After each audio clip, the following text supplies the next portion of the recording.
Welcome කියලා පිළිගන්නවා ඔයාලා සියලුම දෙනාම මොනොලොජ් YouTube channel එකට. ඒ වගේම සුබ අලුත් අවුරුද්දක් කියලා පතනවා ඔයාලට.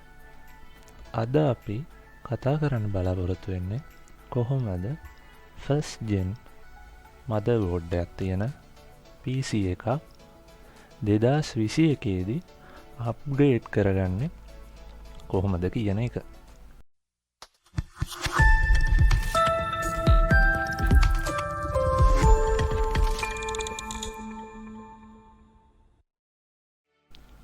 ඔයාලා දන්නවා ඇති මේ විද්දී ඔයාලා ෆස්ට් ජෙන් මදර්බෝඩ් එකක් තියෙන PC එකක් යූස් කරනවා නම් ඔයාලට ලොකු ප්‍රශ්නවලට මුහුණ දෙන්න වෙලා ඇති. ඔයාලට සමහර විට සල්ලි ප්‍රශ්න නිසා ඒක අප්ග්‍රේඩ් කරන්න බැරුව ඇති. ඒ වගේ ගොඩක් දේවල් හින්දා මේ ප්‍රශ්නය හටගෙන තියෙන්න පුළුවන්. ඒ වගේම ඒ ෆස්ට් ජෙන් බෝඩ් එකේ තියෙන ෆස්ට් ජෙන් ප්‍රොසෙසරේ හින්දා ඔයාලට ගොඩක් දේවල් කරගන්න අමාරු තත්ත්වයක් ඇති. විශේෂයෙන්ම වීඩියෝ එඩිටිං, ගේමිං, තව එතනින් ගියාම ඔෆිස් ස්ටෆ්. දැන් අද කාලේ බැලුවම ඔයාලට මයික්‍රොසොෆ්ට් ඔෆිස් එක රන් වෙන්න සාමාන්‍යයෙන් හොඳ පර්ෆෝමන්ස් එකක් තියෙන ප්‍රොසෙසරයක් ඕන වෙනවා.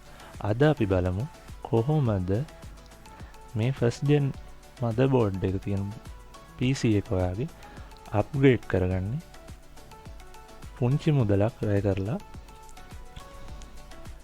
කියන එක. අද මම කතා කරන්න බලාපොරොත්තු වෙන ඔයාලට යන්න පුළුවන් ප්‍රොසෙසර් අප්ග්‍රේඩ් එකක් ගැන ෆස්ට් ජෙන් බෝඩ් එක. මම දැන් මේ භාවිතා කරන PC එකේ මම මේ අප්ග්‍රේඩ් එක කරලා තියෙන්නේ. එතකොට මම ඔයාලට පෙන්නන්නම් මොකක්ද මේ ප්‍රොසෙසර් එක කියන එක. මෙන්න මේ Xeon කියන්නේ සර්වර් ප්‍රොසෙසර්ස්.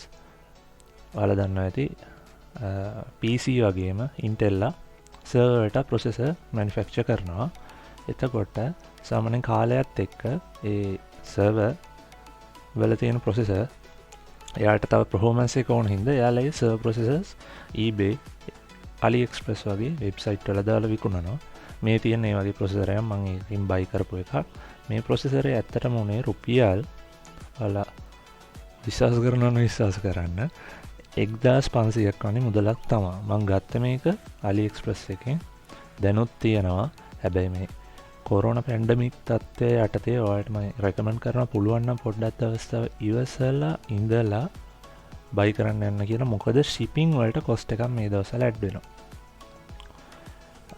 මේ ප්‍රොසෙසරේ ගත්තාම ඔයාලට මම ඩීටේල්ස් පෙන්නන්නම්. මේ ප්‍රොසෙසරේ කෝස් 4ක් තියෙනවා. ඒ වගේම threads 8ක් තියෙනවා.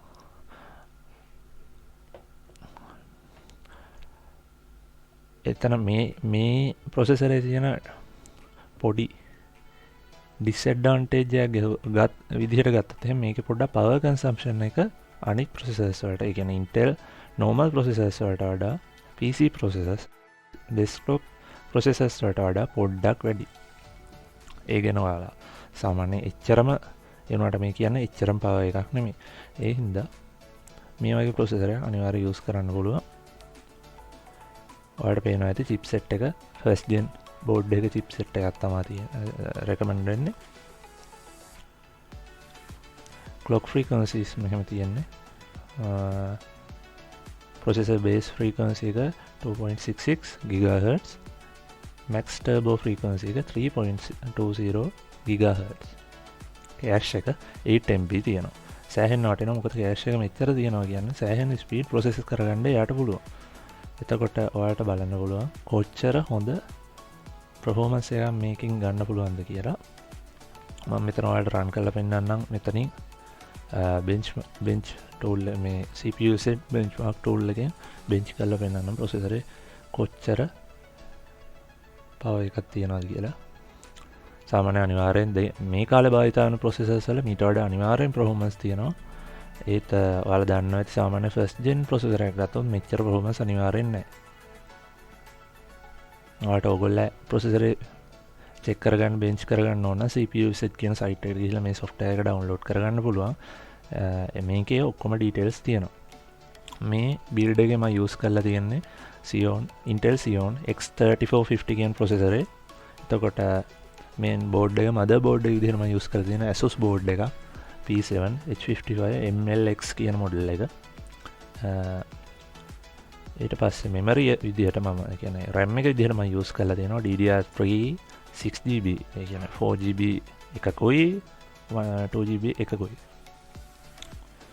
graphic card එක විදිහට මම යූස් කරලා තියෙන්නේ GTX 650 කියන graphic card එක. ඇත්තට මේ build එක ගත්තොත් මේ build එකේ තියෙන bottleneck එක තමයි මේ graphic card එක. නැත්තම් මේ build එකේ අනිවාර්යෙන් අපි මේ RAM එක 8GB කරලා graphic card එක සාමාන්‍යයෙන් RX 570ක් වගේ ගැහුවොත් 4GB අනිවාර්යෙන් මේකේ අලුතෙන්ම ආපු ගේම් එකක් වෙන Cyberpunk පවා medium settings වගේ යටතේ play කිරීමේ හැකියාවක් තියෙනවා.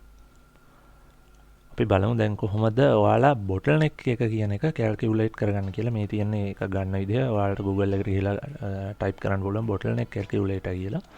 එතකොට මෙන්න මේ site එක තමයි ඔයාලා ගන්න ඕනේ PC build කියන එක. bottleneck calculator කියලා ඒකේ type කරගුවාම එන පළවෙනි site එක. එතකොට ඔයාලට පුළුවන් මෙතනින් processor එක තෝරන්න මොකද්ද ඔයාලා ගාව තියෙන processor එක කියලා. දැන් මම ගාව තියෙන්නේ මේක යූස් කරලා තියෙන Xeon එක හින්දා මට පුළුවන් මෙතන Xeon කියන එක choose කරලා ඊට පස්සේ X3450 කියන එක ගැහුවාම මෙන්න මේ processor එක එනවා. දැන් අපි මේ යූස් කරලා තියෙන processor එක තමයි මේක. ඊට පස්සේ ඔයාලට පුළුවන් Nvidia මම දැන් මෙතන යූස් කරලා තියෙන Nvidia හින්දා මෙතන ගිහලා 600 series තෝරලා ඊට පස්සේ 650 කියන එක දෙන්න. 650 කියන එක එනවා. RAM එක දෙන්න පුළුවන්. 8GB දෙමුකෝ අපිට. 8GB දීලා calculate කරලා බලමු මොකද්ද වෙන්නේ කියලා. ඔයාලට අදහසක් දෙන්න ඕන මෙතන. දැන් මෙතන ඔයාලට පේනවා ඇති. මෙන්න මෙතන පෙන්නනවා මේ. Average bottleneck percentage is 12.87. GPU bottleneck. graphic card එක තමයි bottleneck එක තියෙන්නේ. Your graphic card is too weak for this processor on 1080p resolution. කියන්නේ full HD play කරන්න game එකක් එහෙම play කරන්න මේ graphic card එක හොඳ මදි කියන එක තමයි මෙතන කියන්නේ. එතකොට ඔයාලට පෙන්නනවා කොහොමද ඔයාලට යන්න පුළුවන් options. ඒ කියන්නේ upgrade එකකට යන්න පුළුවන් options. නැත්නම් ඔයාලට පුළුවන් ඕන්න downgrade එක. කියන්නේ CPU එක අඩු කරලා ඒකට හරියන විදිහට හදාගන්න. ඒක කොහොමද කරන්නේ ඒවත් තියෙනවා. මෙතන ඔයාලට choose කරලා බලන්න පුළුවන්. Cyberpunk කියන එක මෙතන පෙන්නනවා ඔයාලට. lowest setting යටතේ මට play කරන්න පුළුවන් මේ build එකේ. ඒ වුණාට මම recommend කරනවා මීට වඩා හොඳ graphic card එකකින් ඒක play කරන එක හොඳයි. මොකද අපි ආසයිනේ high graphic එක game ගහන්න. GT5 කිසිම ප්‍රශ්නයක් නැහැ. Counter Strike උත් කිසිම ප්‍රශ්නයක් නැහැ. Valorant උත් මේක play කරන්න පුළුවන් හොඳම. මම recommend කරනවා මේ මෙතන තියෙන ගොඩක් game ඔක්කොම වගේ play කරන්න පුළුවන් මේ FPS ගානවල යටතේ. ඒ වගේම build එක මම ඔයාලට recommend කරන්නේ අනිවාර්යෙන් යනවනම් ඔයාලා SSD එක අනිවාර්යෙන් include කරගන්න ඔයගොල්ලෝ build එකට. එතකොට ඇත්ත වශයෙන්ම finalize කරොත් මේ වීඩියෝ එකේ content එක මට කියන්න තියෙන්නේ ඔයාලා first gen board එකක් තියෙන PC එක අයිතිකාරයන් අනිවාර්යෙන් මේ Xeon processor එක use කරලා මේක upgrade කරගන්න. ඒ වගේම පුළුවන් නම් එමින් සැරේ සල්ලි කීයක් හරි එකතු කරලා ආයේ SSD එක දාගන්න ඔයගොල්ලෝ PC එකට add කරගන්න. ඒ වගේම RAM එක පොඩ්ඩක් upgrade කරගන්න 8 වගේ සාමාන්‍ය first gen board වල ගොඩක් ඒවා 8 යන බැරි ඒවාක් තියෙනවා මම දන්න තරමින්. ඒ හින්දා හොඳට check කරලා බලලා ඔයාලා ගද්දිම එතනින්ම check කරලා බලලා EGB kit එකක් ගහලා බලලා මේක හොඳයිද කියලා බලලා වැඩ කරනවද බලලා අරගන්න. ඊට පස්සේ සාමාන්‍යයෙන් දැන් graphic card එකක් ගත්තොත් එහෙම 20ට පල්ලෙන් සෑහෙන graphic card ටිකක් තියෙනවා used ඒවා second hand ඒවා. ඒ හින්දා අනිවාර්යෙන් ඒ වගේ graphic card එකක් කරගෙන ඕගොල්ලෝ PC එක සෑහෙන්න දුරට සෑහෙන්න performance තියෙන PC එකක් බවට පත් කරගන්න පුළුවන් මේ.